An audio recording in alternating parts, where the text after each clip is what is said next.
Hey there, sleepyheads.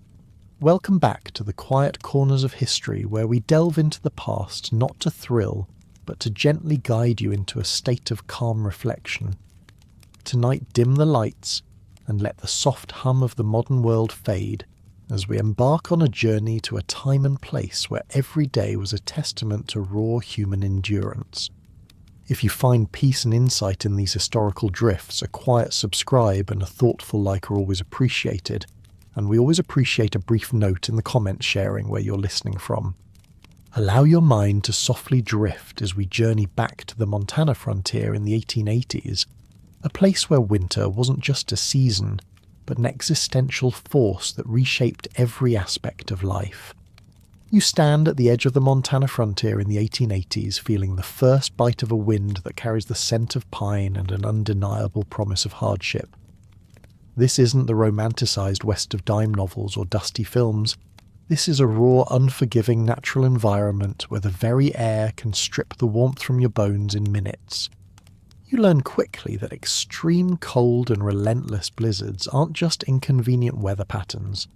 They are existential threats capable of snuffing out life with a casual indifference. There are no forecasts on your phone, no emergency services to call, no heated cars waiting to whisk you away to a warm grocery store. You are in essence utterly on your own, far from the conveniences and protections of modern life, the central heating, the insulated clothing, the readily available food. Families like the Morrisons embody the frontier spirit. You observe them, and in doing so, you learn that survival here isn't a matter of luck, but a finely tuned art. They rely entirely on their ingenuity born from generations of hard-won wisdom, on their experience honed through countless brutal winters, and on the collective effort of every single member, from the smallest child to the oldest grandparent. To navigate winters that could mean certain death for the unprepared isn't just about enduring. It's about meticulously planning, about understanding the subtle language of the land, and about an unyielding resolve that sees you through days when the sun feels like a distant, powerless memory. You discover that every knot in the log walls, every stack of firewood, every shared glance across a flickering firelight is part of a complex living system designed to keep the cold at bay. In this stark macro-reality, daily existence isn't just about living, it's a meticulously engineered struggle. You realise that what might seem like mundane chores in another era are here elevated to critical components of a sophisticated survival system. Every decision carries weight, every object serves multiple purposes, and every action is a calculated step in the grand strategy against the elements. The way you collect snow, the way you tend a fire, the way you repair a crack in the cabin wall. These aren't just tasks. They are moments of profound consequence, each contributing to the fragile balance between life and death. You feel the pervasive cold in your bones, a constant nagging reminder that comfort is a luxury and warmth, a hard-won victory. The very air around you seems to hum with this unspoken truth, a quiet challenge to your will, a constant invitation to understand the deep, tangible meaning of survival. You step across the threshold and suddenly the vast impersonal struggle of the frontier narrows down to the intimate, tangible details of your daily existence. Here in the heart of frontier survival, routines aren't just habits. They are rituals, each action imbued with a direct, undeniable purpose. Every movement, every decision you make, every chore you undertake contributes directly to enduring the relentless cold, fostering within you a profound, almost spiritual appreciation for hard-won warmth. You learn to read the subtle language of the cabin, the way the wood groans under the wind's assault, the specific scent of pine smoke, the exact temperature of the floorboards beneath your worn boots. This is where the battle against winter is truly waged, within these four walls that represent your fortified sanctuary.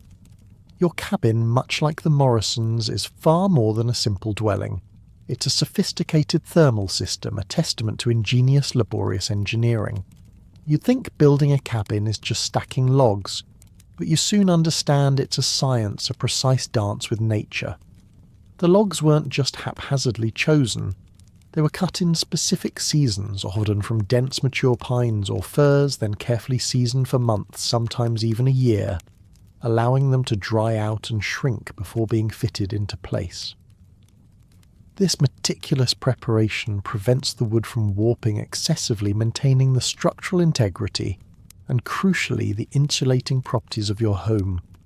The true innovation, however, lies in the multi-layered walls, especially on the north and west sides, the directions from which the coldest, most brutal winds typically howl.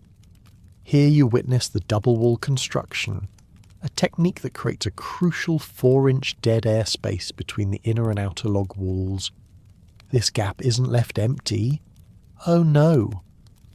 You recall the stories of collecting over 100 bushels of meticulously dried moss, sphagnum or peat moss usually, gathered during warmer months. This soft earthy material, once thoroughly dried to prevent rot and maximise its thermal properties, was carefully packed into that 4-inch void. You can almost feel the gentle springiness of it, a natural, highly effective insulation technique, primitive, yet perfectly suited to its task.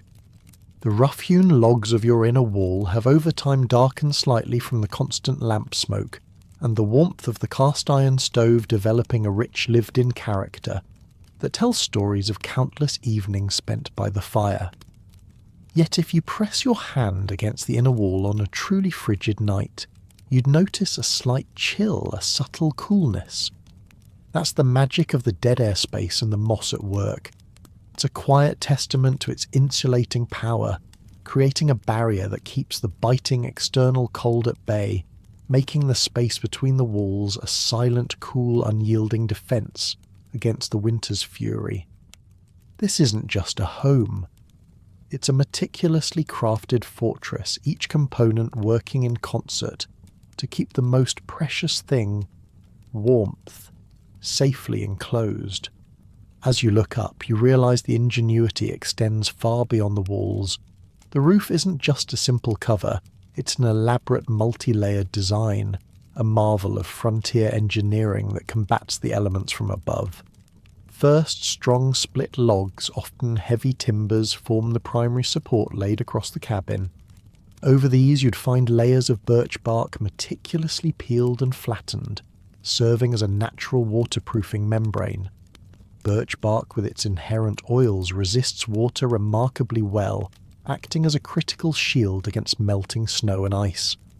On top of the bark, another layer of dried moss similar to what's in the walls would be carefully spread, sometimes a foot thick, providing crucial insulation. Then comes the final outermost layer, sod. You'd see thick grassy sections cut from the earth in spring arranged in overlapping patterns much like shingles. This heavy sod layer serves multiple purposes. It adds significant insulation, helps to anchor the underlying materials against strong winds, and creates an airtight seal, preventing the shrieking gales from infiltrating your sanctuary. In summer, the sod might even sprout new grasses, lending a touch of green to your rugged abode. You understand now why the roof feels so solid, so unyielding against the incessant drumming of snow and wind. It's not just a roof. It's a living, breathing part of the landscape, working tirelessly to keep you warm and dry. To combat the insidious cold rising from the frozen ground, because you quickly discover that cold seems to have a peculiar affinity for the floor. Your cabin's floor is noticeably raised. You're not walking directly on the earth, which would be a sure recipe for freezing toes.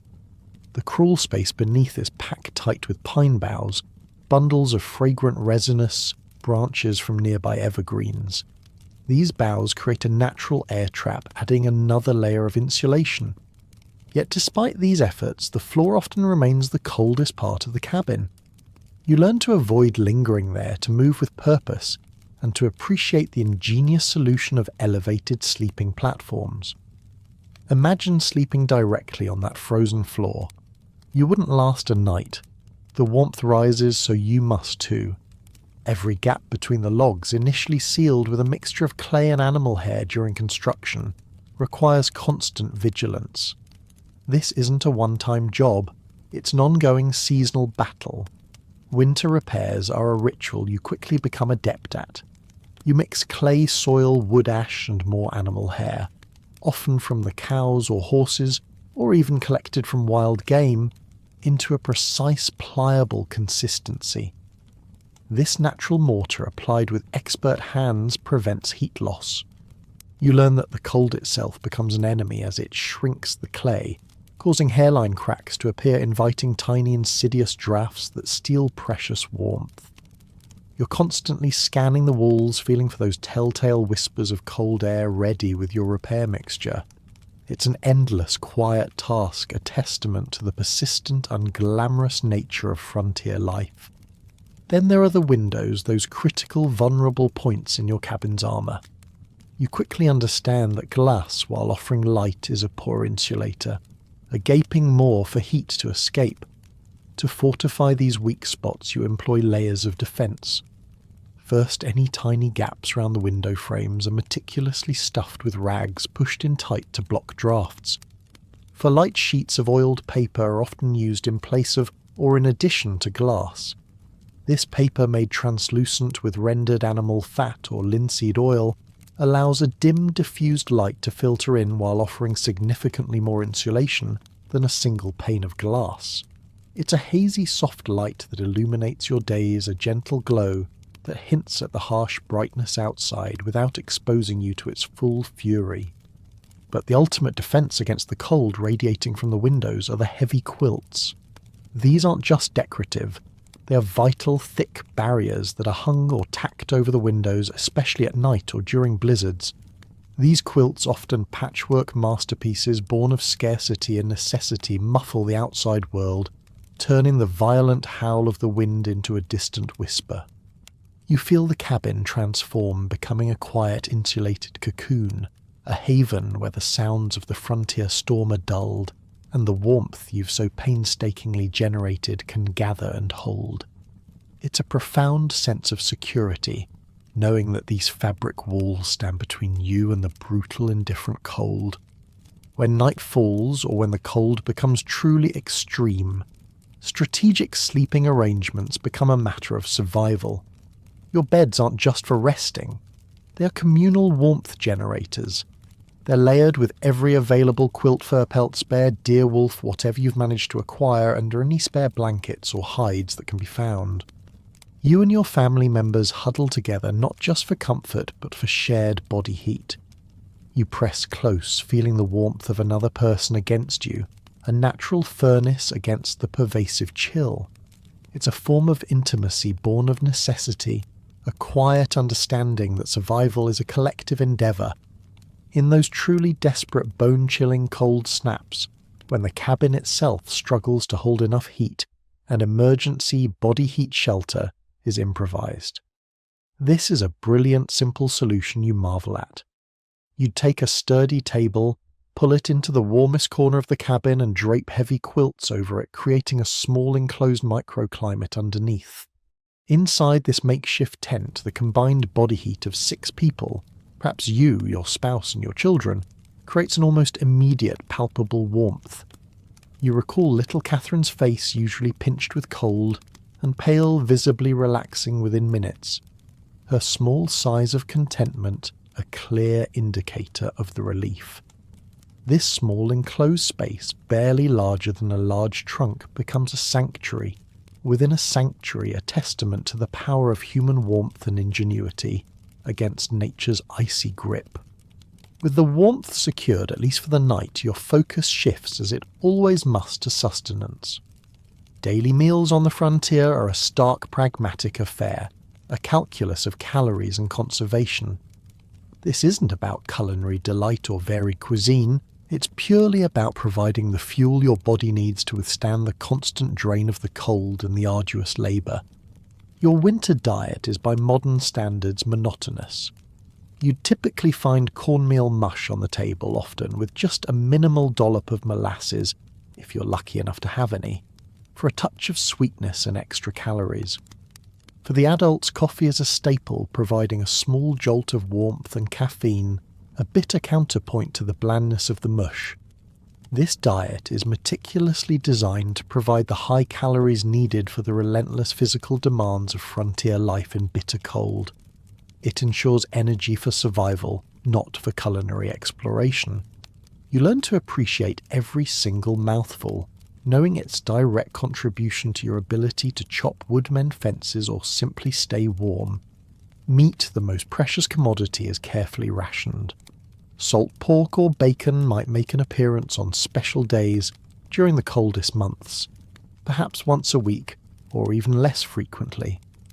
The sizzle and aroma of frying pork are rare, cherished moments, a testament to its preciousness and the constant underlying scarcity of life on the frontier.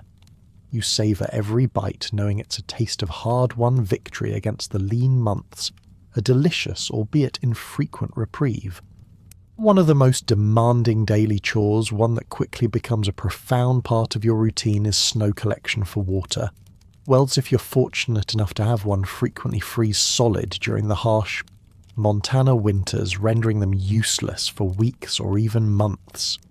This makes snow the sole water source, and you quickly realise just how much snow it takes to yield a usable amount of water. You remember John at 12 being taught this crucial skill.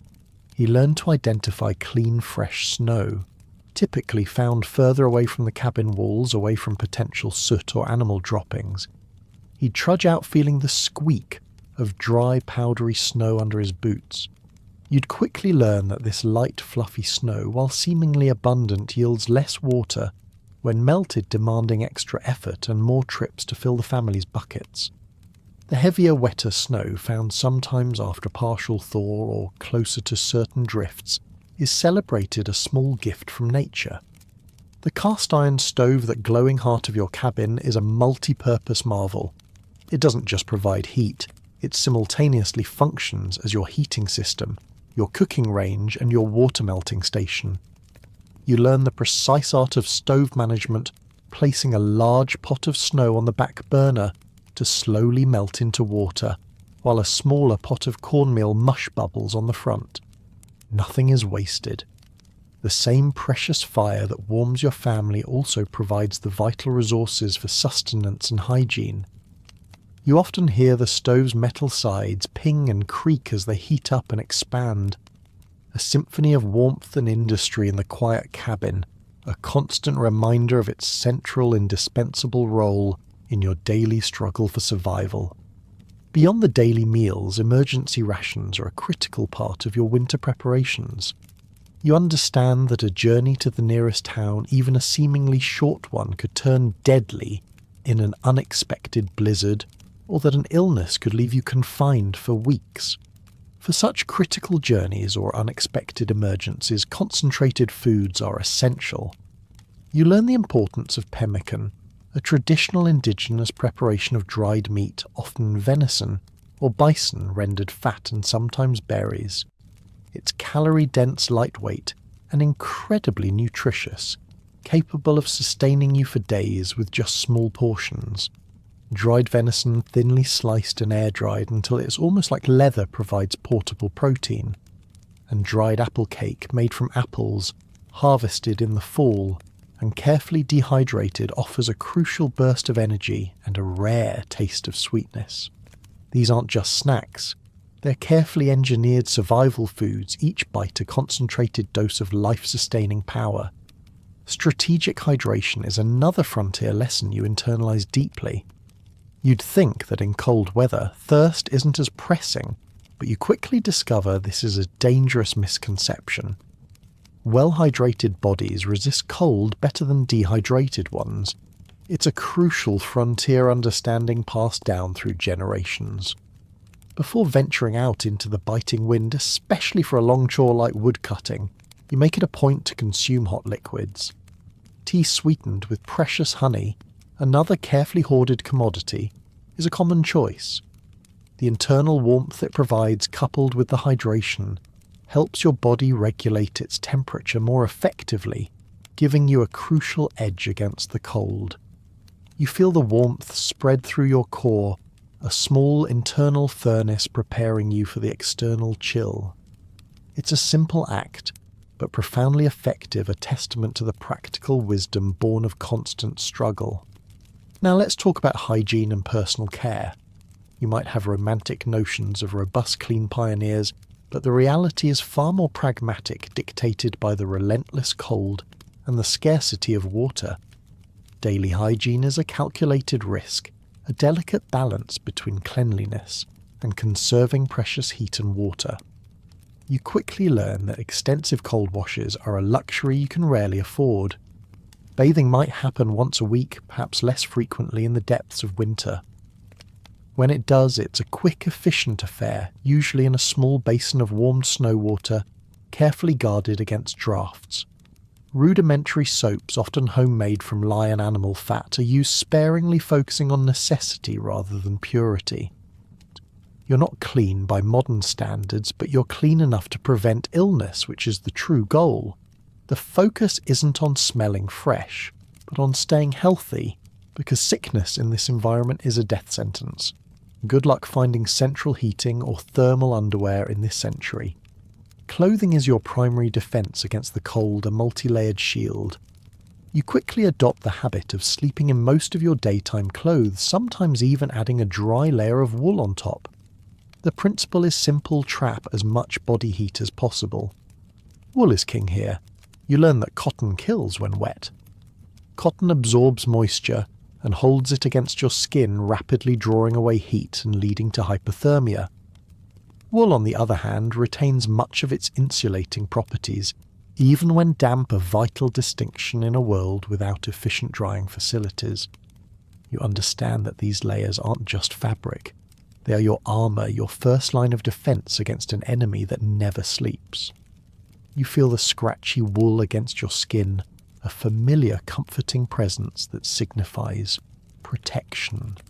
Your extremities, fingers, toes, ears and nose, receive special, almost obsessive attention. These are the front lines of frostbite, the first parts of your body to succumb to the biting cold. You learn to meticulously protect them. Double layers of wool socks are standard, often hand-knitted with thick, hardy yarn, sometimes even 3 layers in the most extreme conditions. You might pull a larger, looser sock over 2 tighter ones to create an additional air pocket, adding more insulation. For your hands, heavy fur-lined mittens are invaluable. Sometimes you'd even pull an extra pair of wool socks over your mittens, creating an improvised yet highly effective additional layer of protection. You feel the bulk of these layers, the slight clumsiness they impart, but you also feel the reassuring warmth, the shield against the aching cold that threatens to penetrate every fibre. Preventative skincare isn't about vanity, it's about survival. You quickly learn to smear bear grease or beeswax on any exposed skin, your face, lips, and sometimes even your hands if they're particularly chapped. This thick, greasy, strong-smelling barrier forms an impermeable layer against windburn and cracking. The smell of rendered fat becomes a familiar part of your winter existence, an earthy, animalistic scent that signifies protection. It's an effective defense, but it also means you're constantly feeling a slightly sticky, heavy layer on your skin, a small discomfort you readily accept for the larger benefit of avoiding painful, debilitating cracks and sores that could easily become infected. Family members are expertly trained to recognize the earliest signs of frostbite. This isn't just a casual observation, it's a critical, life-saving skill. You learn to look for waxy white patches on exposed skin, a nose tip, an earlobe, a finger. This waxy appearance means the skin is beginning to freeze, and it's a terrifying signal. The moment you spot it on a child, or they spot it on you, immediate intervention is required. You learn to warm the affected area carefully, indirectly, never rubbing or applying direct heat, which can cause further tissue damage. You might place a cold, frostbitten hand under an armpit, or against a warm belly, allowing the body's own heat to gently bring it back. You understand the rapid progression to tissue death, and the grim consequences that follow, loss of digits or worse. This vigilance is a constant quiet undercurrent to your days, a stark reminder of the ever-present danger. But perhaps the most critical personal care imperative, one that becomes almost a mantra, is dryness. The constant focus on keeping clothing, particularly socks, absolutely dry is non-negotiable. You learn to immediately change into dry socks the moment your feet feel damp, no matter how much effort it takes to warm new ones. Dampness quickly leads to immersion foot, a condition where prolonged exposure to cold and wet even above freezing damages nerves and blood vessels. In the absence of modern medicine, this could swiftly progress to gangrene, meaning amputation or death. You hear the stern, unwavering truth: any dampness needs to be addressed now. It's a lesson driven home by countless tragic stories, a rule etched into the very fabric of frontier survival. You learn to cherish the feel of dry wool against your skin, a profound comfort, a silent prayer of thanks. With personal care meticulously observed, your attention turns to the ceaseless demands of daily labour, the unending work of simply staying alive. The day begins not with the sun, but with the critical ritual of fire starting. You rise in the pre-dawn darkness, the cold biting at your exposed skin, and approach the cast-iron stove. The embers from the previous night, carefully banked, are often still faintly glowing, a precious spark of life. This is where your skill truly shines. You coax life from these dying embers with bone-dry kindling, often tiny splinters of pine or birch bark which catch quickly. You carefully add increasingly larger pieces pine for its quick, enthusiastic burn to get the heat going, then oak for its steady, long-lasting warmth, and finally hickory for its slow overnight banking properties, allowing it to smoulder for hours. This isn't just a chore, it's a life skill, more valuable than gold. You feel the precise rhythm, the patient breath you hold, the careful placement of each piece of wood. The transformation from a freezing dark cabin to a warm glowing sanctuary is almost alchemical, a daily miracle you perform with your own hands. The flickering light of the rekindled fire paints the cabin walls, chasing away the shadows and the lingering chill of the night. You understand that this act, repeated every single morning, is the true backbone of your family's survival, a testament to your vigilance and expertise. But a fire needs fuel, and fuel means wood. Wood cutting is not just labour. It's a multi-stage science, a relentless, arduous process that forms the true backbone of winter survival. It begins with selecting the optimal trees, not just any tree, but those that are seasoned or dead standing or fallen or mature dense hardwoods. Felling them safely in deep snow and bitter cold requires strength, precision, and an intimate knowledge of how a tree will fall, a dangerous dance with gravity and sharpened steel. Then comes the bucking, cutting the felled trees into precise 18-inch stove lengths. This exact measurement isn't arbitrary. It maximizes burning efficiency in your cast-iron stove, ensuring every BTU of heat is extracted from the precious fuel. And finally, the splitting. You learn to split wood along the grain, understanding the natural weaknesses of each log, turning heavy, stubborn rounds into manageable, burnable pieces. This is exhausting work made harder by the cold that stiffens your muscles and makes every swing of the axe feel heavier, every impact reverberate through your chilled bones. You feel the ache in your shoulders, the burning in your lungs as your breath mists in the frigid air. Yet you also feel a profound satisfaction with each perfectly split log, a visceral connection to the life-sustaining warmth it will soon provide. The sight of a well-stocked woodpile growing steadily outside your cabin is more than just a pile of timber. It's a symbol of security, a tangible representation of your family's chances of making it through another brutal Montana winter. Beyond the constant demand for fire and fuel, the cabin itself requires unending maintenance. This isn't a modern home where you call a repairman. You are the repairman, the engineer, the architect of your own survival. Daily tasks include clearing dangerous ice dams from the roof. You observe how ice can build up at the eaves, preventing melting snow from draining. forcing water back under the sod and bark, threatening catastrophic leaks inside your meticulously insulated home. Carefully you'd chip away at the ice, a delicate balance between removing the hazard and not damaging the roof layers. You also shovel fresh snow against the cabin walls, especially on the windward sides. This isn't just for aesthetics. It's a practical, natural form of insulation, creating another layer of dead air and packed snow that acts as a thermal barrier, much like the moss in your double walls. And then there's the continual checking of chinking for drafts. You run your hand along the inner walls, feeling for those telltale whispers of cold air that indicate a crack or a loosened section in the clay and hair mixture. Each draft, no matter how small, is a thief of precious heat, and you learn to address it immediately, patching it with the prepared mixture. It's an endless, almost meditative task, a constant conversation between you and your home, ensuring its integrity against the relentless cold. But your responsibilities extend beyond the human occupants. Livestock crucial for your survival receives desperate, often sacrificial care. The family milk cow, your source of milk, butter, and sometimes cheese, a vital protein and calorie source, is bundled in blankets or burlap sacks.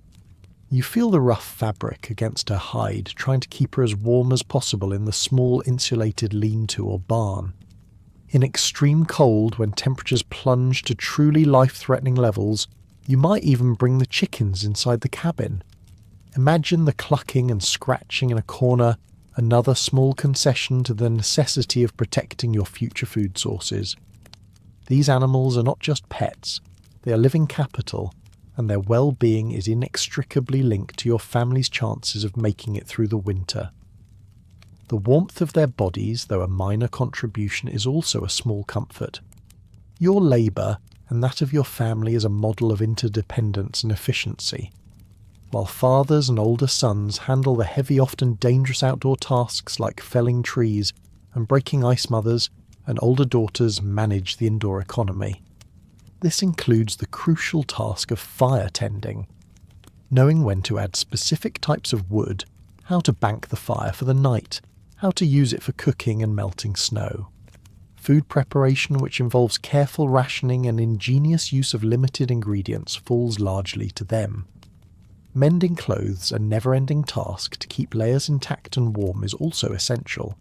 Every action is guided by efficiency. There's no room for wasted effort or time. Working smart by understanding materials like wood grain and natural forces like wind direction is just as crucial as working hard. You learn to conserve precious calories and daylight, because both are finite resources, just as valuable as the firewood in your stack.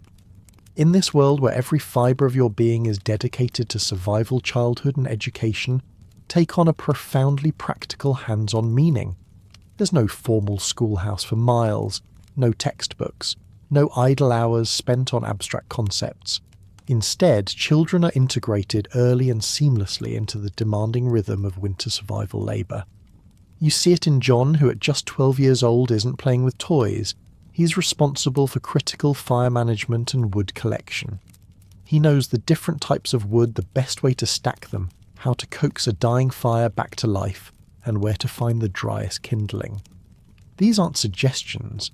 They are non-negotiable responsibilities, essential contributions to the family's survival. Similarly, Emma at 15 is already fully capable of tending the fire, preparing meals, and managing her younger siblings. She understands the subtle nuances of rationing, the importance of keeping clothes dry, and the routines that keep the household functioning. You realise that their childhood is an intense immersive apprenticeship in the art of staying alive. They don't just learn skills, they embody them, their very existence, a testament to the non-negotiable nature of their contributions. There's no room for idleness, no luxury of a carefree youth, in the way you might understand it today. Their games are often skill-building exercises, their stories lessons in resilience. Education here is not theoretical. It is hands-on and immersive, a continuous process of learning through direct instruction and repeated practice. Children are taught not just what to do, but why. The underlying principles of physics, biology and meteorology, albeit in a purely practical context. They learn to observe environmental cues with a sharpness that would astonish a modern child. You teach them to recognise the squeak of dry snow under their boots, signalling its poor water yield, or the subtle shifts in wind direction that presage a coming blizzard. These aren't just details, they are vital signals for survival. Read with an almost instinctual acuity. They learn to distinguish the call of a specific bird, the scent of wood smoke from a distant cabin, the way the light changes before a storm. Your senses become finely tuned instruments of survival. Discipline is woven into the very fabric of this learning.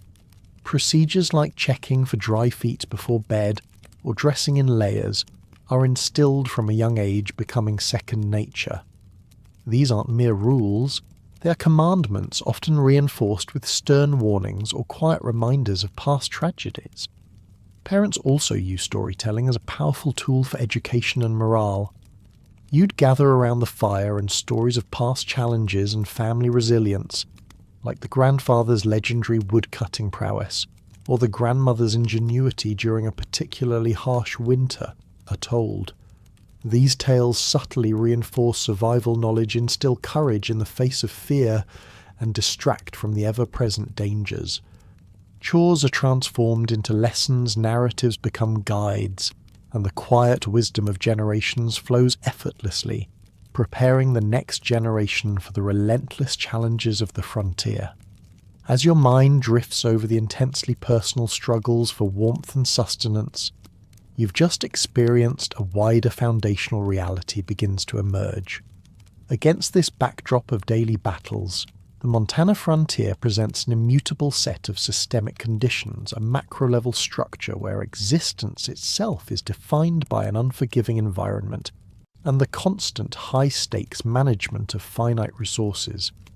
You understand now that your individual struggle, while deeply personal, is also part of a much larger overarching narrative of human resilience against an indifferent natural world. The rules of this world aren't written in laws, but in the wind, the snow, and the scarcity of what little comfort can be found. Far from any rigid societal hierarchy or formal governance, the independent family unit is the fundamental social and economic entity here. You quickly grasp that your family is entirely responsible for its own self-sufficiency and survival against overwhelming odds. This isn't a choice, it's a necessity. There are no social safety nets, no government aid programs, no ready supply chains to fall back on. This reality instills a fierce, almost primal self-reliance within you. Every meal on your table, every log in your fire, every stitch in your clothes is a direct result of your family's collective labour and ingenuity. You are an autonomous island in a vast cold sea connected to others only by tenuous threads of mutual need and unspoken understanding. Think of it as the original social network, but with far higher stakes than a like button. Despite the fierce emphasis on independence, a practical informal hierarchy exists not based on birthright or wealth, but on demonstrated competence and experience in survival. You quickly learn to respect the old-timers, like the Morrisons or the Patterson family. They possess an invaluable wealth of skills and knowledge, how to read the weather, where to find the best game, the most efficient way to build a shelter, or which herbs can stave off illness. Their advice isn't just sought, it's often implicitly followed, for it often means the difference between life and death. You see the dangerous inexperience of newcomers, like the McClintocks, who arrive with dreams but little practical knowledge, creating implicit roles of mentorship and sometimes urgent life-saving aid. This isn't charity, it's an investment in the collective survival of the small scattered human presence in this harsh land. And in this seemingly isolated world, the community, however dispersed, reveals itself as the ultimate safety net. Despite the strong emphasis on self-reliance, the sheer isolation of the frontier necessitates networks of mutual aid. Humans aren't made to be completely alone. You realise, especially when facing such formidable challenges. These informal networks provide an essential safety net, underscoring the profound value of shared knowledge, shared labour and mutual assistance in a landscape where formal governance and emergency services are entirely absent. A sick neighbour, a lost child, a collapsed roof. These are not just individual tragedies. They are community-wide concerns because you know that today it's them, tomorrow it could be you. The profound vulnerability that comes with isolation and advancing age is starkly illustrated by figures like Old Man Patterson, the elderly widower. Despite his lifetime of experience, his immense skills honed over decades on the frontier, he eventually requires community support to endure the relentless winters. You understand that even the most skilled and self-reliant individual is ultimately susceptible to the relentless march of time and the cumulative toll of endless hardship. A broken leg, a prolonged illness, or simply the diminishing strength of age can render even the most capable pioneer dangerously vulnerable. Patterson's quiet struggle serves as a poignant reminder that even in a world defined by fierce independence, true survival often hinges on the willingness of others to extend a helping hand. His very existence is a testament to the fragile balance between self-sufficiency and communal need. Now let's turn our attention to the core economy and resource management of the frontier. A system where wood isn't just fuel, it's lifeblood, and every decision is a constant high-stakes calculation. The economy here is purely subsistence-based. Forget about markets, banks, or complex trade routes. Your family grows or raises nearly all its own food. You spend your warmer months toiling in the fields, cultivating hardy crops like corn and potatoes, tending to your small herd of livestock. Stored harvests of cornmeal, carefully preserved meats salted, smoked, or dried, and root vegetables buried in cellars to prevent freezing, form the critical foundation of your winter survival. Each stored item represents an act of faith, a gamble against the lean months, a tangible promise of sustenance when the land itself offers little. You understand that your family's very life hangs in the balance of these provisions. And at the heart of this subsistence economy lies firewood. Firewood is not merely fuel. It is the single most critical, labour-intensive and tirelessly managed resource. Without it, there is no heat, no cooked meals, no melted snow for drinking water. The ability to secure and efficiently utilise wood directly determines your family's very existence.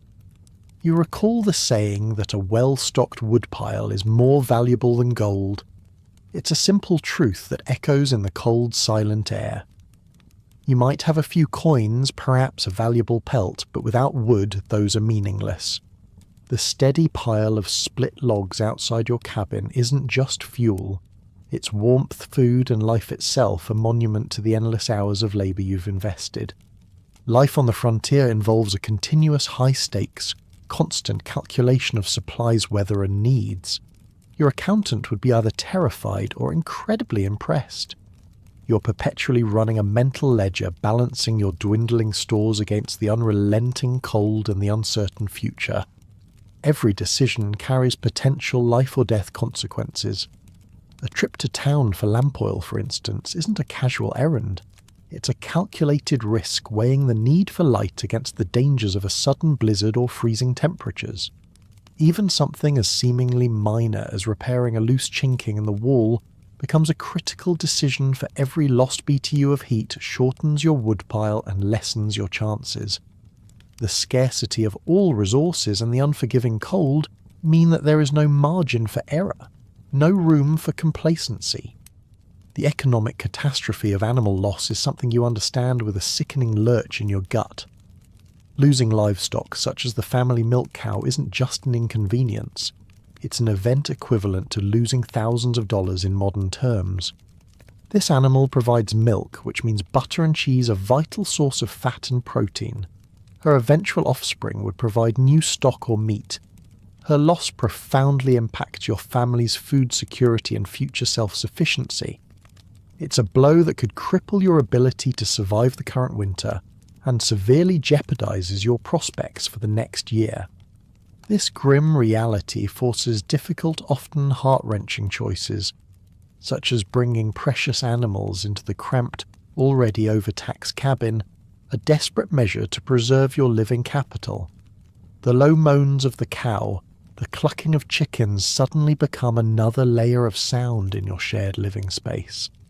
While not a formal monetary system, acts of mutual aid like the Morrisons helping the McClintocks are an unwritten economic exchange. This isn't simply charity, it's a form of bartering, a system of reciprocity that underpins community survival. Such generosity builds social capital, an invisible but incredibly potent currency that ensures future reciprocity. You help a neighbour with their wood cutting and they'll help you fix a broken fence. You share a portion of your meat and they'll offer help during carving season. This embodies a profound unspoken principle. You'll do it for someone else someday. It's a pragmatic understanding that in a world without formal institutions, your most valuable assets are the trust and goodwill of your neighbours. These bonds are as essential for survival as the food in your cellar. Now let's confront the most fundamental and inescapable reality of all nature's relentless fury and the universal threats it poses. The Montana frontier winters are defined by brutally sharp, persistent cold. You experience temperatures regularly plunging to 30°C and 40°C or even lower. The air itself feels like a solid, invisible barrier, so dense with cold that it seems to resist your breath. You learn that simply being exposed to this air can freeze exposed flesh in minutes. The very act of blinking becomes dangerous as your eyelashes can freeze together, threatening to tear if you open your eyes too quickly. Every breath is a struggle, the air burning in your lungs, a constant physical reminder of the thin veil separating you from the indifferent deadly cold. You find yourself hunching your shoulders, pulling your scarf tighter, trying to shrink away from the omnipresent chill, as if you could somehow disappear from its grasp. Violent and unpredictable blizzards are an ever-present terrifying threat. These aren't just heavy snowfalls, they're catastrophic events capable of striking suddenly and lasting for days. You learn to read the sky, searching for the subtle signs that portend their arrival. When they hit, they create whiteout conditions, reducing visibility to mere feet, erasing the world outside your door. Extreme wind chills strip away any remaining heat, enveloping homesteads in a howling white darkness. The wind screams like a banshee, rattling the cabin to its very foundations, testing every aspect of your family's carefully constructed defences. You listen to the ceaseless roar, a primal sound that speaks of the wilderness's raw power, and you wonder if your cabin will hold, if you will hold, as the unseen hand of the gale tries to tear it apart.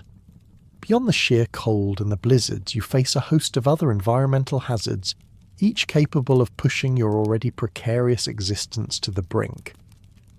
Freezing wells are a common scourge, turning your primary water source into a solid block of ice, necessitating the laborious daily task of melting snow. Dangerous ice dams on roofs, as you've already seen, are not just an annoyance. They can cause catastrophic leaks, soaking your precious insulation and leading to structural damage or even the collapse of your roof under the weight of frozen water. Deep snow drifts, sometimes reaching the eaves of your cabin, can block access to vital root cellars, cutting you off from your carefully stored provisions. You recognise the complete absence of modern infrastructure. There are no ploughed roads, no emergency services to call, no formal relief efforts from a distant government. This means survival is entirely self-reliant. If your fire goes out, if your roof collapses, if you run out of food, there is no one coming to save you. This isolation, while fostering fierce independence, also magnifies every threat, turning small failures into potential disasters. You're truly alone with your ingenuity and the meagre resources at hand. The ubiquitous threat of death hangs heavy in the air, a constant unspoken presence. Failure in any aspect of winter preparedness, a fire dying out, inadequate insulation, running out of wood or food, means certain death from freezing frostbite or starvation. In this environment, every sunrise is a victory, a quiet triumph against overwhelming odds.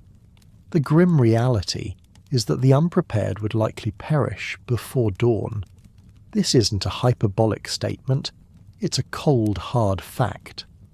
You see the evidence of it in abandoned homesteads, in the quiet stories whispered around fires, in the occasional report of a traveller who simply didn't make it. This constant proximity to death isn't paralysing. Instead, it sharpens your senses, focuses your mind, and instills a profound daily gratitude for simply being alive. Good news, you survived another day. Bad news, so did the cold. This constant battle against the raw elements and the inherent scarcity of resources creates a precarious existence, fostering an unyielding resilience that then manifests in the intricate social fabric and the unwritten rules of community life. You realise that while the physical struggle is paramount, it is the human spirit forged in the crucible of this hardship that ultimately allows you to not just survive, but to build a semblance of life. The biting wind outside seems to whisper these truths, a constant reminder of the profound connection between the land and the human will. Within this challenging and resource-constrained environment, you discover that the non-material aspects of life, the unspoken rules, shared beliefs, and powerful community bonds, become equally vital. These aren't abstract concepts. They are practical tools shaping every interaction and providing crucial psychological and practical support for surviving the coldest nights. You understand that while your logs keep the physical cold at bay, these social structures keep a different kind of cold, the isolation and despair, from creeping into your heart. It's a delicate balance, this dance between the tangible and the intangible, but both are essential. Communication on the frontier is a study in understatement and pragmatism. You'd expect dramatic pronouncements and eloquent speeches, but the reality is far more subtle. Conversations often involve implicit understanding and brief functional exchanges, particularly during critical tasks or meals where no talking wastes heat and time. There's no idle chatter for the sake of it. When someone says wood's low, it's not suggestion. It's a directive understood immediately by all present. This directness ensures efficiency, prioritizing survival over social niceties. You learn to read unspoken cues, a slight tightening of the jaw, a worried glance at the sky which convey far more than words ever could. It's a language born of shared hardship, understood without the need for embellishment. In times of crisis, this communication takes on a clear, unquestioned hierarchy. There's no room for debate or lengthy discussion. You hear the patriarch's instructions. "John, I need you up. We need more wood from the lean-to." And they demand an immediate response. There's no questioning, no dilly-dallying. This reflects the absolute need for swift action over elaborate discussion in life-threatening situations. When a blizzard is raging, when a child is sick, when the fire is threatening to go out, every second counts. You learn to trust these directives, knowing they come from experience and a deep understanding of what needs to be done. It's a military-like efficiency, born not of training, but of necessity, a quiet command structure that emerges organically from the challenges of survival. Beyond the stark necessity of instruction, storytelling serves a vital psychological function. As you gather around the flickering fire, the wind howling outside, you notice how parents use stories, often of past adventures, family legends or cautionary tales, to distract children from fear. The monsters outside are real, but the monsters in the stories can be conquered, reinforcing lessons of courage and resourcefulness. These tales also maintain morale, providing a mental escape from the relentless grind. Told in the warm glow of the stove, perhaps with the scent of pine smoke in the air, they create a sense of shared identity and history. They are not just entertainment. They are a vital form of psychological sustenance, turning a dark, cold night into a space for connection and hope. Community protocols and safety etiquette are born from the profound isolation of the frontier. You quickly learn that simply walking up to a cabin unannounced is not only rude but potentially dangerous. Approaching a homestead requires specific etiquette like calling out from a distance, hello the cabin or ho the house, to announce your presence. This allows the occupants who might be wary of wild animals or unwelcome strangers to prepare. It demonstrates a unique social caution that emerged from radical self-reliance, a recognition that every unexpected visitor could be a threat. It's a stark contrast to knocking on a city door, reflecting the high stakes of every interaction in this desolate landscape.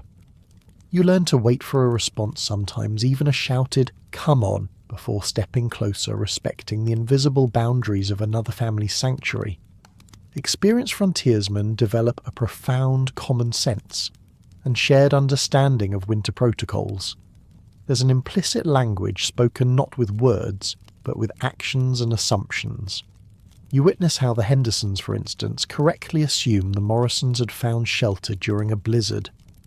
There's no need for dramatic explanations or frantic searches once the storm subsides. They simply know that an experienced family would have taken the necessary precautions. This shared understanding reduces the need for constant detailed communication, allowing for efficient silent coordination. It's a collective intelligence, a wisdom born of shared experience, where everyone understands the unspoken rules of the game and can anticipate each other's actions in a crisis. You learn to trust in this collective competence, knowing that others are playing by the same life and death rules. This brings you to the core principle of survival on the frontier: mastery of survival skills as a form of discipline. Here knowledge isn't merely accumulated, it's a sacred trust systematically passed down through generations and within the community. Techniques like fire management, wood selection, and cabin construction are not found in books that you can just pick up. Instead, they are taught through direct instruction, patient demonstration, and rigorous apprenticeship. You watch fathers teach sons how to swing an axe, mothers teach daughters how to preserve food, and elders share their hard-won wisdom around the fire. This isn't just about sharing information.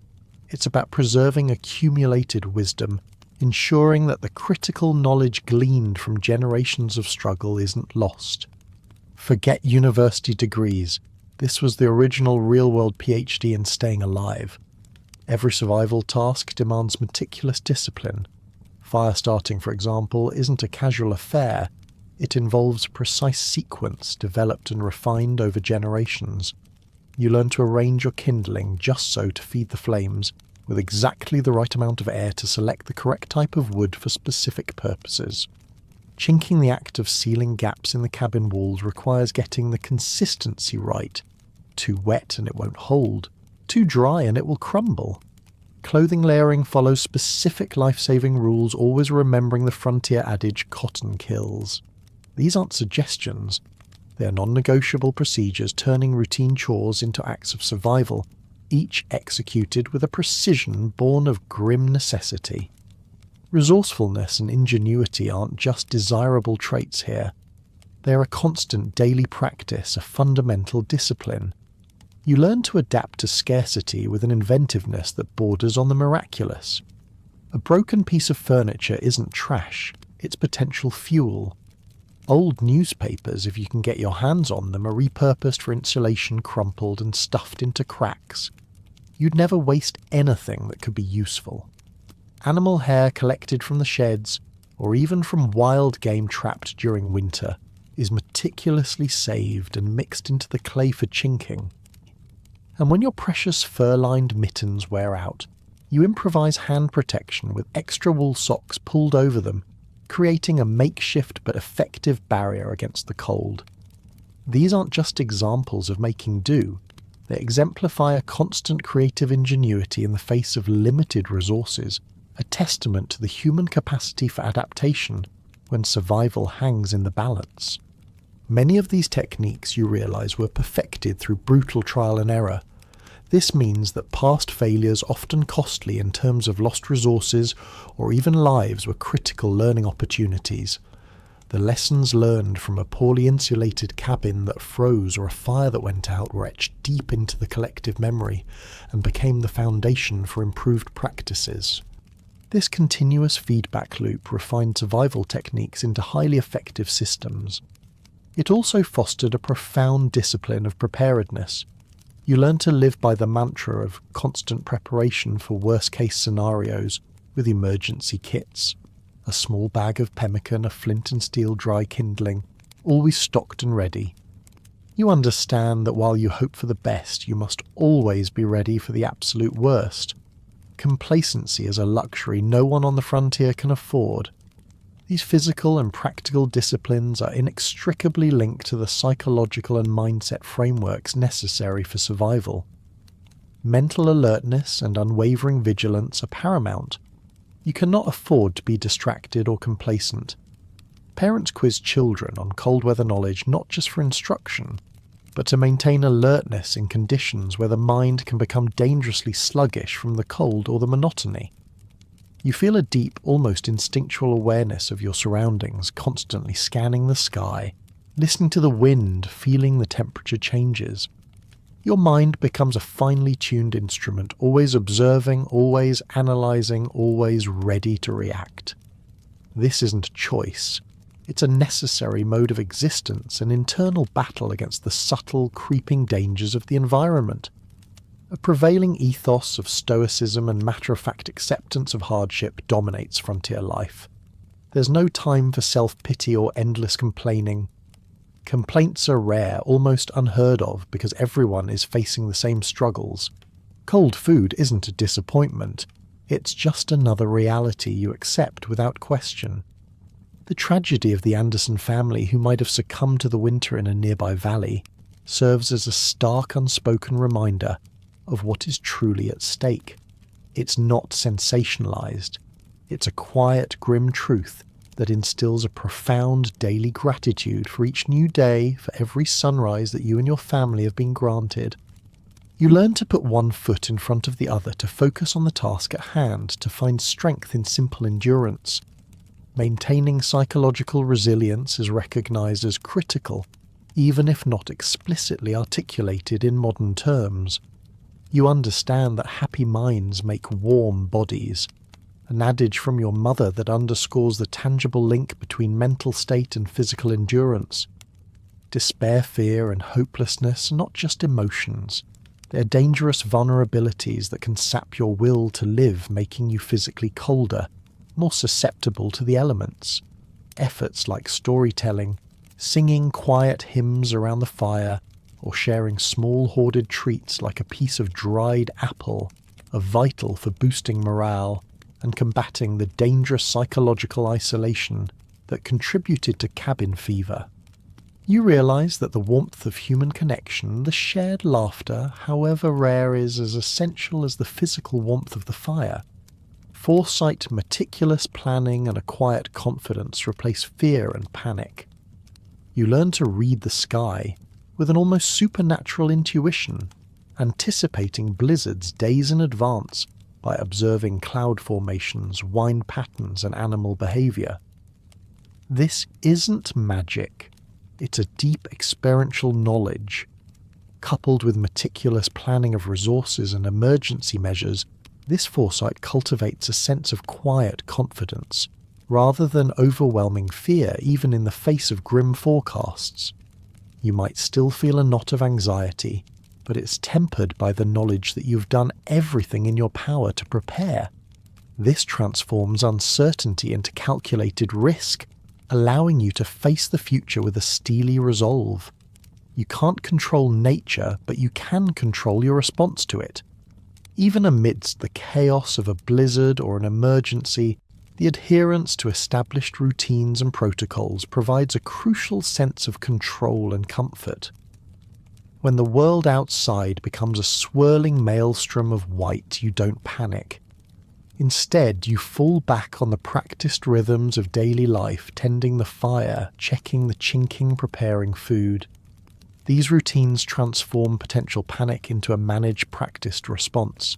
They're a familiar anchor in a sea of uncertainty, a quiet reassurance that even when everything else is beyond your control, you can still perform the actions that keep you alive. You find a strange, profound comfort in the predictability of these necessary tasks, a reminder that order can still be found amidst the wild, untamed nature. Now let's explore the deep connections of love marriage and family life on the frontier, a partnership forged in the crucible of survival. Marriage here is unequivocally a partnership for survival, a pragmatic alliance built on shared labour, mutual respect and unwavering interdependence. The traditional gender roles might still be present, but they are fluid, adapting to necessity.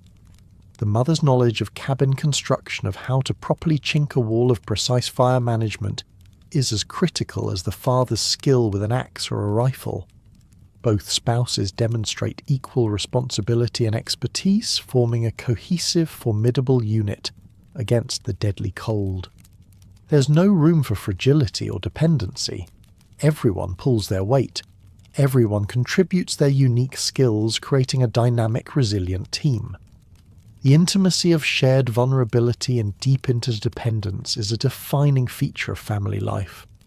You experience it most viscerally in the sleeping arrangements huddled together for shared body heat, feeling the rise and fall of breaths next to you. But it extends far beyond the bed. During emergencies, the collective effort, everyone knowing their role, working in seamless concert, underscores the family's deep interdependence. Individual survival is inextricably linked to the well-being of the whole. There's an unspoken, profound love expressed not through grand gestures, but through acts of mutual protection. A child bringing a cup of hot tea to a father chopping wood, a mother carefully mending a son's worn boots, a husband ensuring his wife has enough dry kindling for the morning fire. These are the quiet, powerful declarations of affection in a world where sentimentality is often a luxury. A central non-negotiable tenet of family life on the frontier is the protection of children, the most vulnerable members. From specific sleeping arrangements that place them in the warmest parts of the bed, nestle between parents or older siblings, to meticulous cold checks for waxy white patches, every effort is made to shield them. The creation of emergency body heat shelters, where children like little Catherine are carefully placed, speaks volumes. You remember her pinched with cold face, visibly relaxing within moments, drifting back to sleep almost immediately, in the combined warmth of her family. This prioritization of the youngest members isn't just instinct. It's a strategic investment in the future, a testament to the family's enduring hope against the harsh realities. Their survival is the family's greatest triumph. While male pride sometimes hindered practical decisions, as seen with characters like Henry McClintock, women often made the pragmatic survival choices. You observe this dynamic unfold frequently. A man might stubbornly insist on a particular method, perhaps out of ingrained habit, or a desire to project strength even if it's less efficient or more dangerous. The woman, however, often sees the clearer, more practical path unburdened by such pressures. Her quiet insistence, her subtle guidance, or even her outright defiance in moments of crisis highlights their crucial, often unacknowledged agency in ensuring the family's endurance. Sometimes you realize the most important decisions aren't made by the loudest voice, but by the one who actually understands how to keep everyone from freezing. This leads you to consider the immense weight of community identity and mutual aid. While frontier life certainly fostered individualism, the narrative powerfully demonstrates that long-term survival in these extreme conditions required interdependence. The scattered homesteaders, isolated as they were by miles of unforgiving wilderness, formed resilient networks where individual well-being was inextricably linked to the health of the community. You might be fiercely independent, but you know that ultimately you cannot make it entirely alone. A single family, no matter how strong, can be broken by one bad winter. A network of families, however, can weather almost any storm. The impact of aid and knowledge, often paid forward, resonates across generations. You hear the stories of old Jim Barker, who helped the Morrisons through their perilous first winter, sharing his hard-won knowledge of the land and its unforgiving seasons. That act of generosity wasn't just a favour, it created a continuous cycle of mutual aid, an unspoken agreement that the recipients of help would one day become the givers. This ethic ensures that current actions have lasting benefits for future generations, fostering a profound sense of shared legacy and responsibility. It was the ultimate pay-it-forward scheme long before anyone ever thought of an app for it. You're not just living for yourself. You're a link in a chain upholding a tradition of communal support that stretches back through time and forward into an uncertain future. It's a powerful, comforting thought in the midst of isolation. Community gatherings, though rare and hard-won in the depths of winter, served as crucial forums for both formal and informal knowledge exchange. You might travel for hours through bitter cold to attend a Christmas gathering or a rare town meeting. Here, isolated experiences are distilled into collective wisdom. You'd find women sharing best practices in everything from wool spinning to creating the most calorie-dense pemmican recipes. Men would discuss optimal woodcutting techniques, hunting strategies, or the best way to mend a broken plough. These exchanges weren't just social calls. They were vital learning opportunities turning individual struggles into collective solutions, essential for surviving the longest, darkest nights. You listen intently, absorbing every piece of advice, knowing it could save a life. Yet there's a delicate balance to be struck between offering aid and maintaining your own family's self-sufficiency. The decision to help neighbours often involved a harsh calculation, weighing compassion against the very real risk to one's own family's resources. You might have enough food and firewood for your family, but is there enough to share without jeopardising your own? This wasn't a lack of empathy, but a nuanced understanding of the brutal economics of survival. It also involved a recognition that sometimes immediate rescue can ultimately reduce long-term survival chances by preventing necessary skill development. If you always step in too quickly, a newcomer might never truly learn to fend for themselves, leaving them more vulnerable in the long run. It's a tough lesson, but one you understand to be crucial. The frontier ethic of shared responsibility extends far beyond immediate personal connections. It spans across time. You witness the profound embodiment of this in the final act of leaving the abandoned line shack stocked with wood for future unknown travellers. This isn't for a friend or even a specific neighbour. It's for anyone who might come after anyone who might be caught in a sudden storm, lost and desperate. It's a quiet, anonymous act of grace, a recognition that a simple act of preparation could mean the difference between life and death for those who come after. You understand that your actions today resonate through time, becoming part of a larger collective effort to soften the harsh edges of the frontier for everyone. This deep understanding of interconnectedness, coupled with the profound bonds of community, forged a resilient humanity that found not just survival, but meaning and quiet confidence amidst the deadliest cold of the frontier nights. You begin to feel this sense of purpose yourself, realizing that simply enduring is in itself a profound act of creation. It's not about conquering nature, but about living in a delicate, respectful balance with it, understanding its power and adapting your entire existence to its rhythms. You realize that in this demanding environment, the lines between individual and community blur, creating a stronger, more adaptable whole. Now let's briefly touch upon power control and human response in this context, though you'll quickly find it's quite different from what you might expect in more settled societies. The original article content, much like your own lived experience on the frontier, doesn't provide details relevant to formal governmental structures, legal systems, specific punishments, or state-sanctioned coercion. There are no courthouses, no police forces, no grand proclamations from distant capitals that have any bearing on your daily life. You are truly beyond the reach of such institutions, for better or worse. Similarly, there are no instances of organised conflict or dissent, no rebellions against authority, no masterless warriors like the Ronin seeking their own path. Because quite simply, there is no centralised authority to rebel against.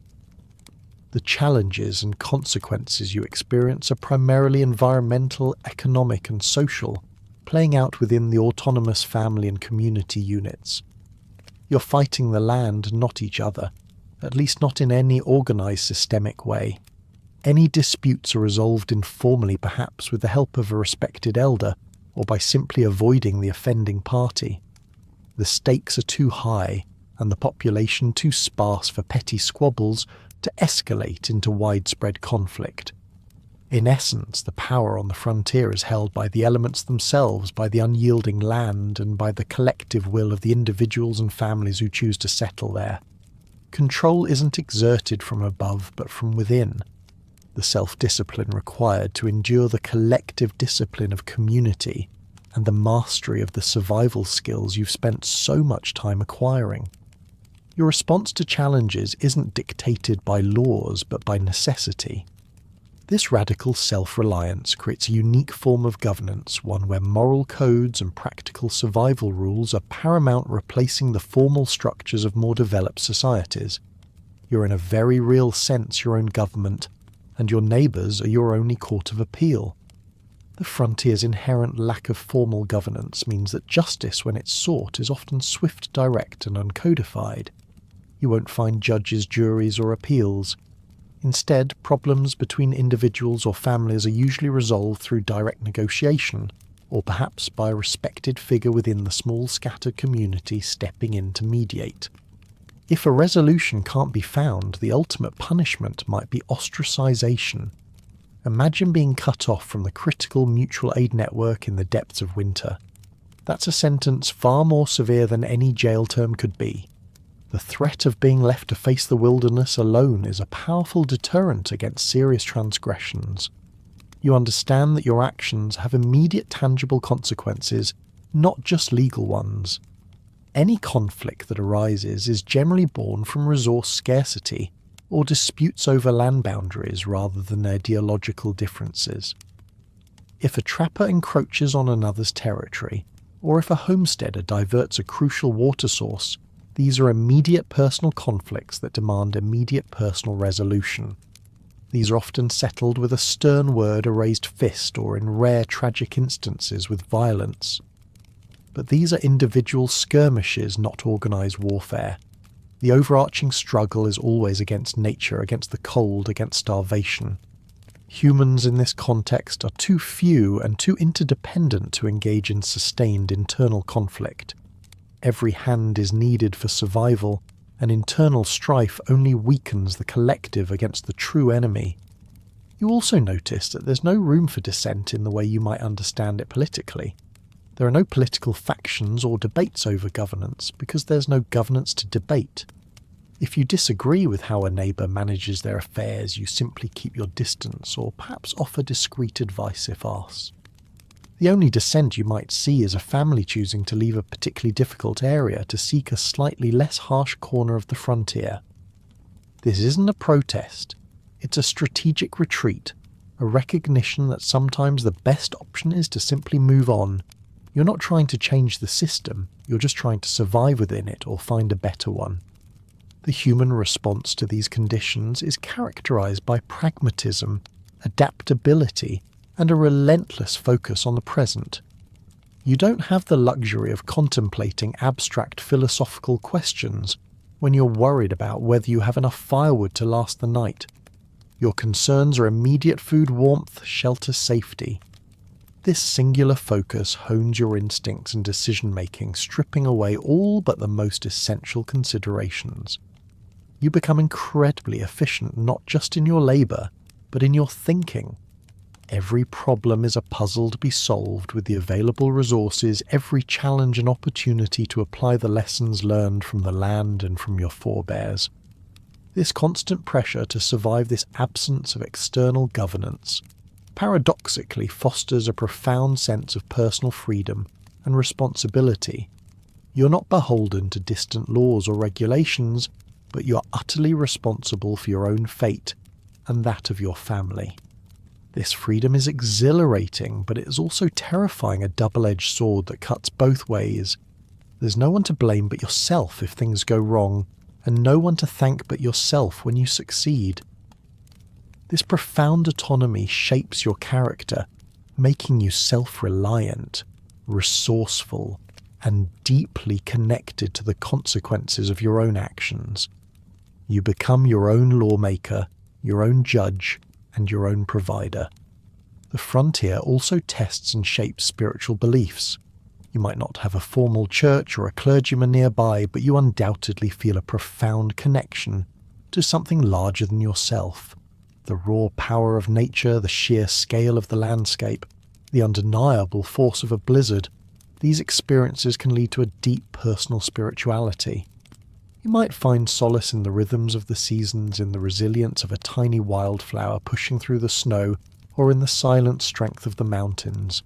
Faith, whatever form it takes, becomes another crucial psychological tool for enduring hardship, a source of hope when logic offers little.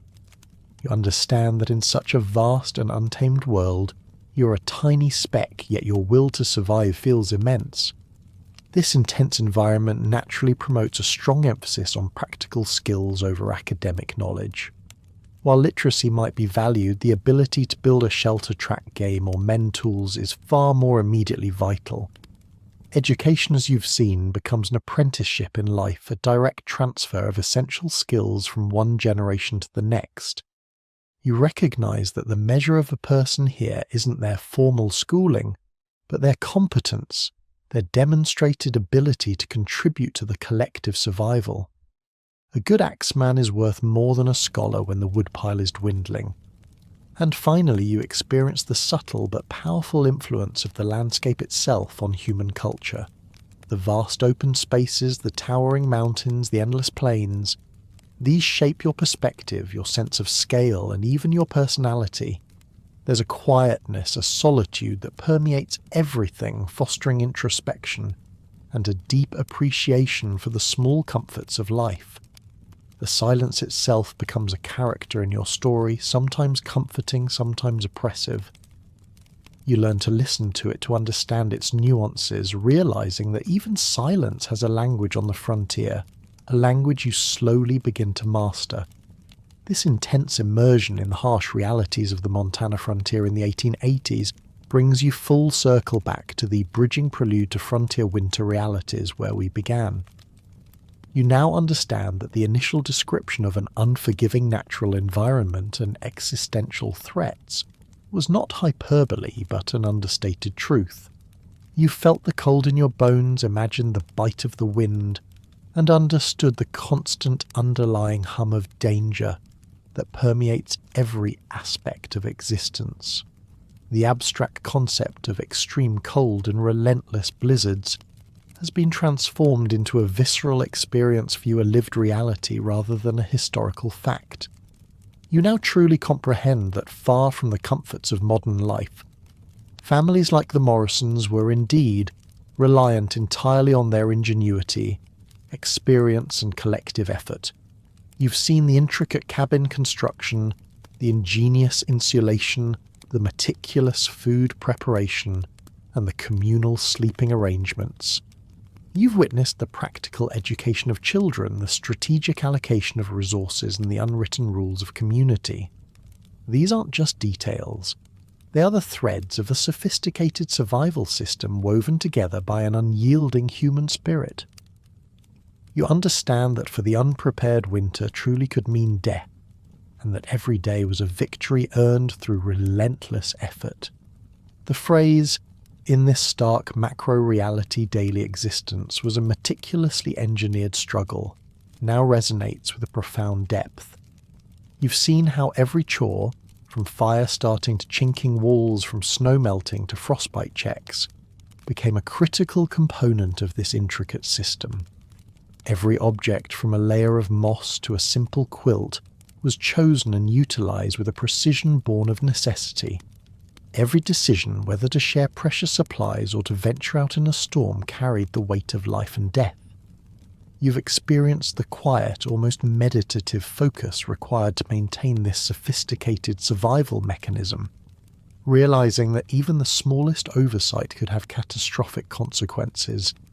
You've journeyed through the tangible, sensory-rich details of daily life where, Routines were rituals, and every action directly contributed to enduring the relentless cold, fostering a profound appreciation for hard-won warmth. You've smelled the wood smoke, felt the scratch of wool, heard the ping of the stove, and seen the waxy white patches of frostbite. These aren't just descriptions. They are the textures and sounds of a life lived on the knife edge of existence, where warmth is not a given, but a precious, hard-won commodity. The appreciation for it you now understand is not merely emotional, but foundational to every aspect of being. The cabin, your fortified sanctuary, has revealed itself to be far more than just four walls. You now see it as a marvel of intricate cabin construction, with its multi-layered walls, meticulously packed moss, and advanced roof systems. The elevated floors and packed crawl spaces, the dynamic chinking and the window fortifications. These weren't just architectural choices, they were tactical defences in a relentless war against the cold. You've experienced the simple yet profoundly effective strategic sleeping arrangements, and the ingenious improvised body heat shelters, watching little Catherine's face relax with a warmth you now deeply appreciate. It's a powerful reminder of how human ingenuity can transform raw materials into a bastion of life, a quiet triumph against the elements. Your understanding of diet and sustenance has evolved beyond mere food consumption. It's now a calculus of calories and conservation. You've glimpsed the monotonous yet calorie-rich winter diet of cornmeal mush and coffee, the careful rationing of salt pork. You've trudged through the snow as John did, realizing the demanding nature of snow as the sole water source, learning to identify the squeak of dry snow. You felt the central importance of the multi-purpose heating, cooking and water melting, cast iron stove, its metal sides pinging and creaking. And you've considered the vital role of emergency rations like pemmican and dried apple cake, along with the strategic hydration of hot tea, before venturing into the bitter cold, recognizing that well-hydrated bodies resist cold better. Hygiene and personal care on the frontier, you now realize prioritize practicality over purity. The minimalist hygiene and layered clothing weren't about social graces, but about survival, with wool being your indispensable ally because cotton kills. You felt the emphasis on meticulous protection of extremities, with double wool socks and fur-lined mittens, a constant vigilance against frostbite. You've imagined smearing bear grease and beeswax on your exposed skin, forming a strong-smelling barrier, and understood the critical need for frostbite vigilance, recognizing those waxy white patches.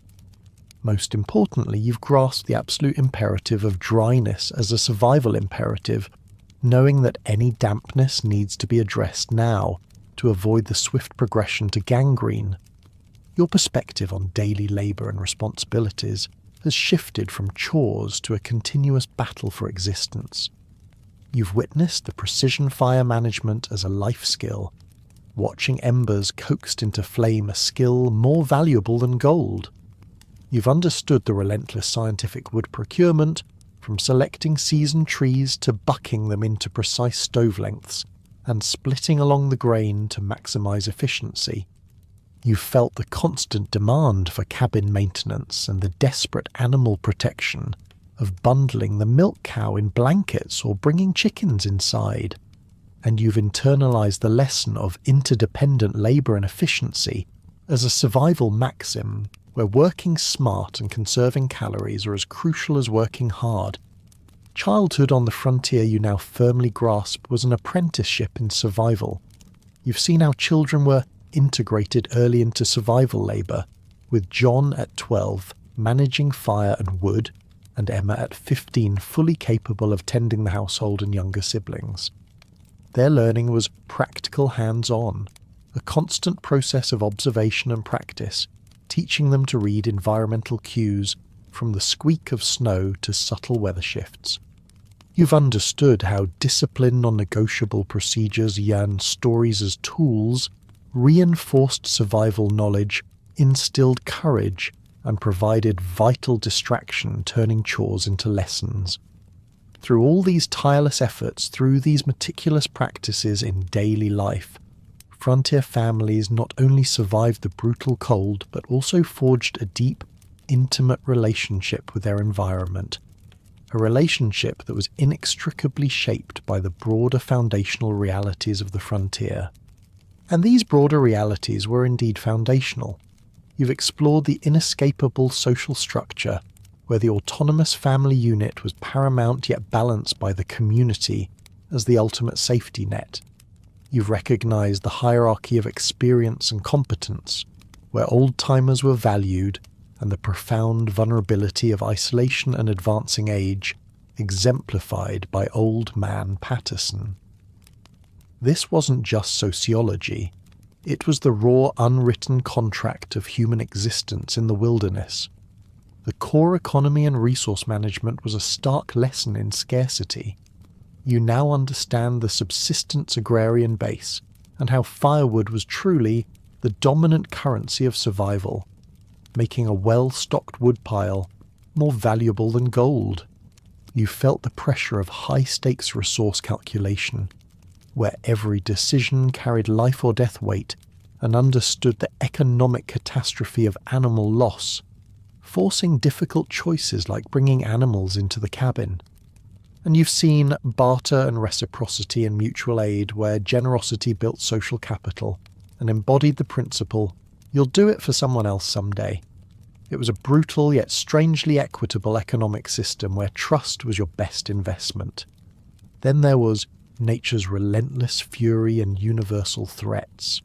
You've imagined the extreme and persistent cold of Montana winters, with temperatures plunging to 30 degrees or lower, making the air a solid, invisible barrier that could freeze exposed flesh in minutes.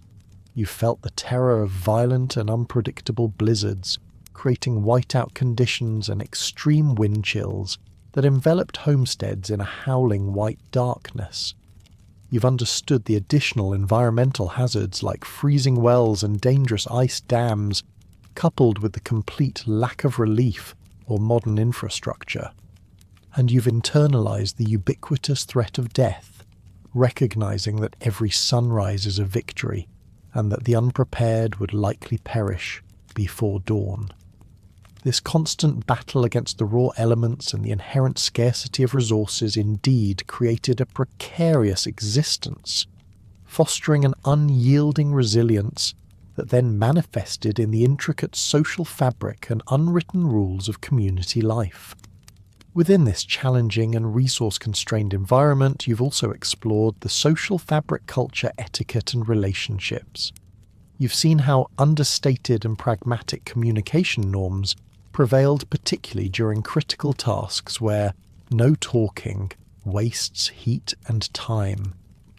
You've understood the hierarchy of communication in emergencies, where a patriarch's instructions demanded immediate response reflecting the need for swift action.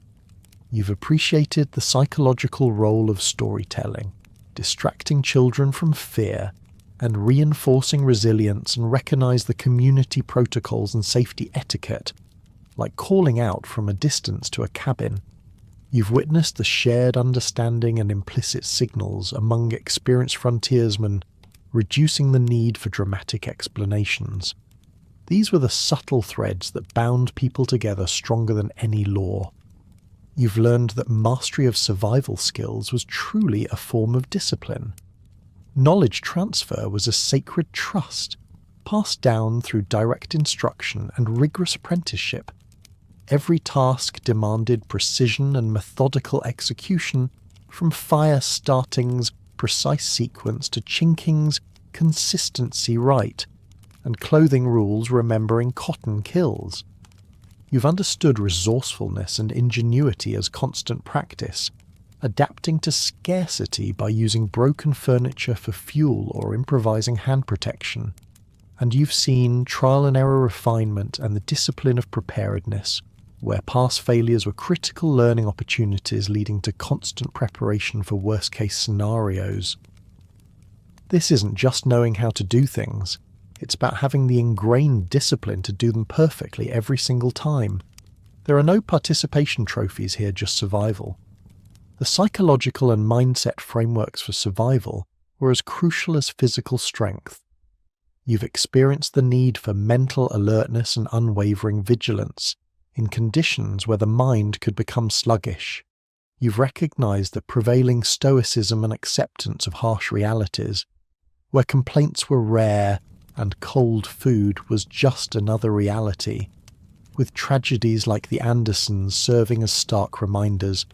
You've understood the importance of resilience morale and the power of connection, where happy minds make warm bodies, and storytelling combated dangerous psychological isolation.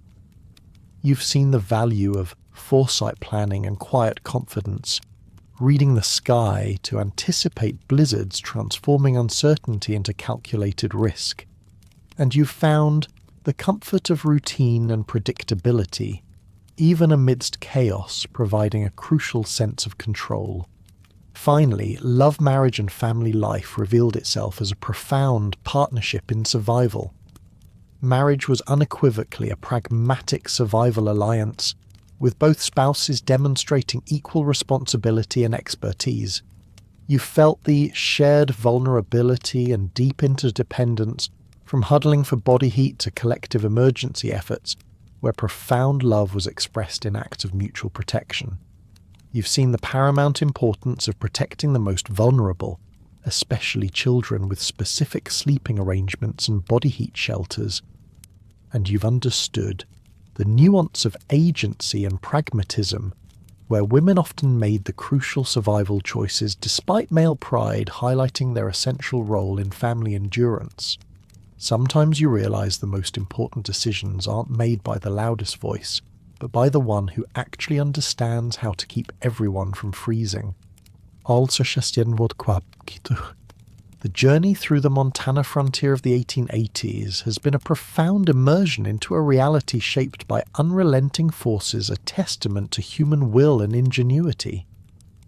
You've experienced through the power of history a world where every breath was a victory, every log a lifeline, and every act of kindness a profound investment in collective survival. This era, seemingly distant, offers a mirror to our own resilience, reminding us of the enduring human capacity to adapt, to innovate, and to connect even in the face of overwhelming odds. It shows us that true strength often lies not in conquering, but in enduring, in finding warmth, not just in fire, but in the shared humanity that glows brightest in the darkest of times. As the last echoes of the frontier winter fade, allow your mind to gently drift back to the quiet comfort of your own space. You've journeyed through a world where extreme cold was a daily companion, where the simple luxury of warmth was painstakingly earned. Feel the soft blankets around you, the steady heat of your home, the easy flow of water from a tap.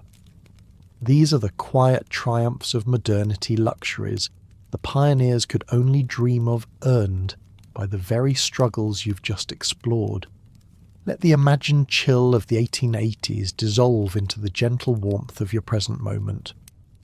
The wind that howled outside the Morrison cabin is now just a distant whisper in your dreams, a lullaby of history. There's nothing more to do, nothing more to worry about. Just quiet, peaceful rest. Let the stories settle into the deeper parts of your mind, ready for peaceful sleep.